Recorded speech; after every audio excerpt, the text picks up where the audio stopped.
दोस्तों, वीडियो शुरू करने से पहले कृपया आप मेरे चैनल को सब्सक्राइब जरूर करें और साथ में बेल आइकन को भी दबा दें ताकि मेरे नए वीडियो का नोटिफिकेशन आपको मिल जाए। और अगर वीडियो अच्छा लगे तो कृपया लाइक, कमेंट और शेयर जरूर कीजिए।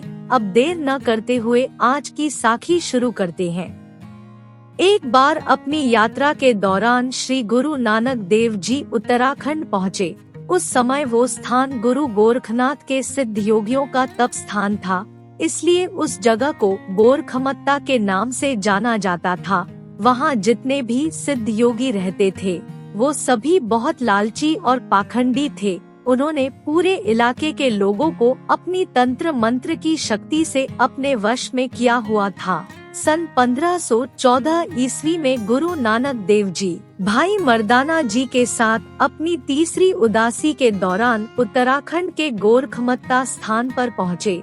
वहां पहुंचकर गुरु नानक देव जी ने एक सूखे पेड़ के नीचे अपना आसन लगाया। जैसे ही गुरु जी उस पेड़ के नीचे बैठे, एक चमत्कार हुआ। वो सूखा पेड़ एकदम बिल्कुल हरा भरा हो गया। गोरखनाथ के कुछ सिद्ध योगी उस समय वहीं पर थे। जब उन्होंने ये चमत्कार देखा तो उन्होंने हैरान होकर गुरु नानक देव जी से पूछा, आप कौन हो और कहां से आए हो? गुरुजी ने जवाब दिया, हम नानक निरंकारी हैं और निरंकार के देश से आए हैं। इस तरह का जवाब सुनकर वो और ज्यादा हैरान परेशान हो गए। जब रात का समय हुआ तो पहाड़ी इलाका होने की वजह से भाई मर्दाना ने गुरु नानक देव जी से कहा, गुरु जी, मुझे बहुत ठंड लग रही है। अगर आसपास कहीं से आग का इंतजाम हो जाए तो हम लोग लकड़ियां जलाकर रात आराम से काट सकते हैं। तब गुरु जी ने मर्दाना को सिद्ध योगियों के पास आग लाने के लिए भेजा।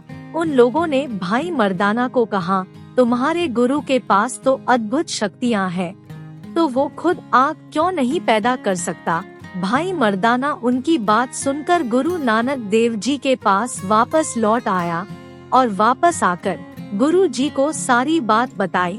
गुरु नानक देव जी ने जब मर्दाने के मुख से ये बात सुनी तो उन्होंने अपनी दृष्टि लकड़ियों की तरफ डाली तो लकड़ियां अपने आप जलने लगी।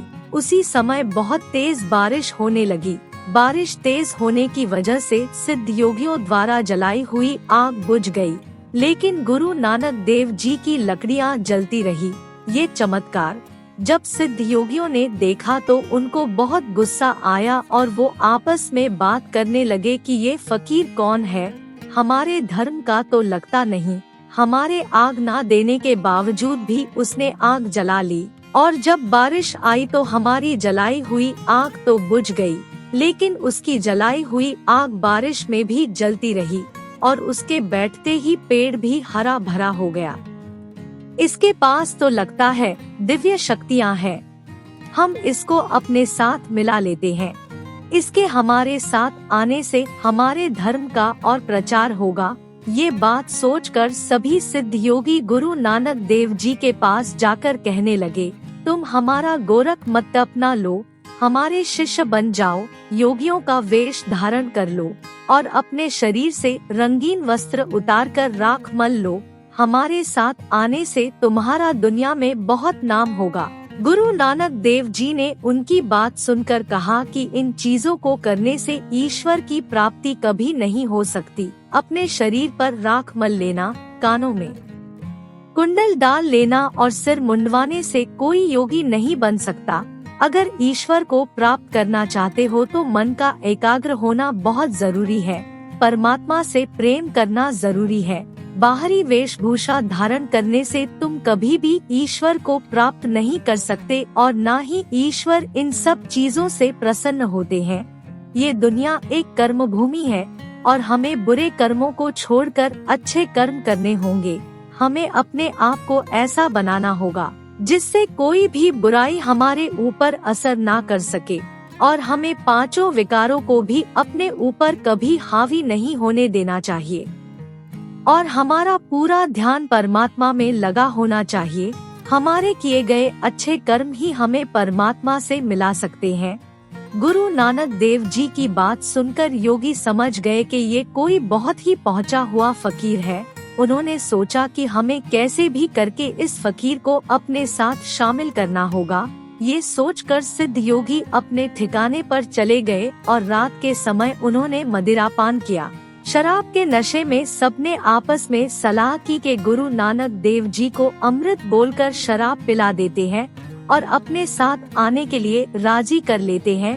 ये सोचकर वो शराब का प्याला ले कर गुरु जी के पास पहुँचे और उनको कहा, आप ये अमृत ग्रहण कर ले। जैसे ही आप इसे पिएंगे, प्रभु के ध्यान के लिए आपकी एकाग्रता एकदम बढ़ जाएगी और आपका सीधा प्रभु से मिलाप हो जाएगा और आप सभी तरह के सांसारिक दुखों से मुक्ति पा जाएंगे। गुरुजी ने उनकी बात सुनकर कहा, जिसे तुम अमृत कह रहे हो वो तो जहर है, जिसको ग्रहण करने से इंसान नशे में भटक जाता है और अपने होश खो बैठता है। गुरु जी की बात सुनकर योगियों को गुस्सा आ गया। तब उन सिद्ध योगियों ने गुरु नानक जी को अपनी शक्तियों के दम पर डराने की कोशिश की और बहुत सारे चमत्कार भी दिखाए, लेकिन गुरु जी के सामने सभी प्रयास असफल हो गए। ना तो वो गुरु जी को गोरखनाथ संप्रदाय के अनुयायी बना सके और ना ही वो गुरु जी को शराब पिलाकर अपने वश में कर सके। तब उन लोगों ने सोचा कि गुरु जी को हम यहाँ रहने ही नहीं देंगे, उनको ये स्थान छोड़कर जाना होगा। ये सोचकर सब ने एक युक्ति लगाई और सभी मिलकर गुरु जी के पास पहुँचे और उनको कहा, हम लोग आपस में लड़ने की जगह इस धरती से ही पूछ लेते हैं कि ये धरती किसकी है। हम 3 बार इस धरती से पूछेंगे, ये धरती जो बोलेगी वो हम सब स्वीकार कर लेंगे। तब योगियों ने जोर से आवाज लगाई, धरती बता तू किसकी है। तो धरती के नीचे से आवाज आई, मैं सिद्ध योगियों की हूँ। फिर दूसरी बार उन्होंने आवाज लगाई, बता धरती तू किसकी है। फिर आवाज आई, मैं सिद्ध योगियों की हूँ। गुरु नानक देव जी ने धरती की तरफ देखा और जोर से कहा, ए बालक तुम अभी भी बोल रहे हो, कहते हैं। फिर क्या था? फिर कितनी बार पूछने के बावजूद भी धरती से कोई आवाज नहीं आई। दरअसल सिद्धों ने धरती के नीचे एक बालक को बिठा रखा था और उसे समझा दिया गया था कि जब भी हम आवाज लगाएं तो तूने यही बोलना है कि धरती सिद्ध योगियों की है। जब धरती को खोदा गया, नीचे से वो बालक बेहोश मिला। अब सिद्धों को समझ आ गई थी, ये तो पूर्ण संत है, परमात्मा का रूप है। फिर वो सिद्ध योगी खुद ही वो जगह छोड़कर चले गए। आज भी वो स्थान है जहाँ पर नानकमत्ता गुरुद्वारा है। साथ संगत जी, इस संसार में जितने भी अवतारी संत आए हैं, सबको धर्म के नाम पर परेशान करने की कोशिश की गई है, लेकिन एक सच्चा संत इनके आगे कभी नहीं झुकता। साथ संगत जी, अगर आपको ये साखी अच्छी लगे तो कृपया लाइक, शेयर और कमेंट जरूर कीजिए। आपके प्यार और स्नेह के लिए बहुत बहुत धन्यवाद।